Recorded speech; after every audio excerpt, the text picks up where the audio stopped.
Bonjour, nous allons analyser les molécules de la couleur et nous allons nous poser la question suivante: comment expliquer la couleur de certaines molécules organiques?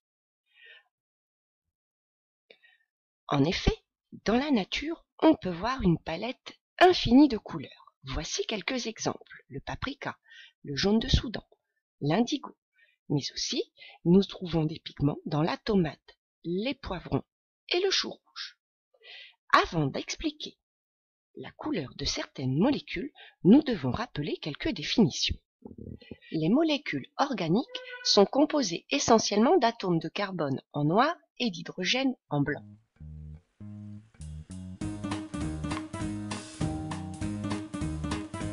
L'enchaînement des atomes de carbone constituant une molécule forme une chaîne carbonée. L'atome de carbone est tétravalent.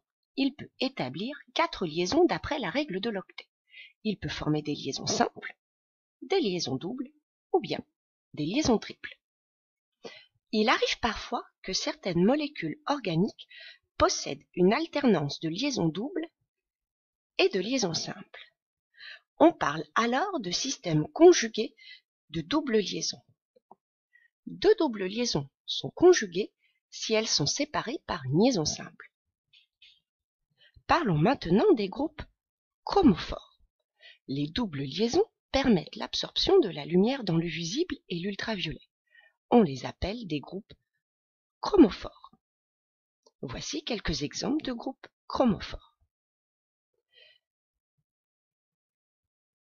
L'azobenzène est colorée.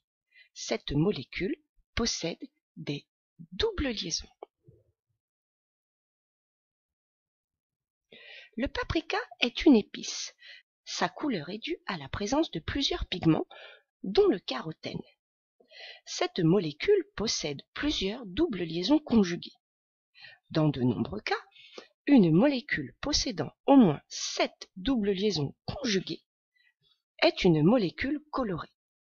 C'est pour cette raison que le paprika est coloré. Le delta-cadinène et le squalène. Le delta-cadinène, présent dans l'huile essentielle de genévrier, ne possède pas au moins 7 doubles liaisons conjuguées. Cette molécule est donc incolore. De même, le squalène présent dans le foie du requin est une molécule incolore pour les mêmes raisons. Il existe des groupes caractéristiques appelés oxochromes. En présence de certains groupes caractéristiques, OH, OCH3, NH2, une molécule ne possédant pas un système conjugué d'au moins 7 liaisons doubles conjuguées peut colorer un matériau. C'est le cas de la ptérine, pigment coloré des ailes de papillon. Observons l'anthraquinone et la lysarine. Ces deux molécules possèdent le même nombre de doubles liaisons conjuguées, 8, mais diffèrent par leur couleur. L'une est jaune alors que l'autre est rouge. La présence de deux groupes caractéristiques hydroxyle OH donne des couleurs différentes à ces deux molécules. Ce sont les groupes oxochromes qui peuvent modifier la couleur de base de la molécule.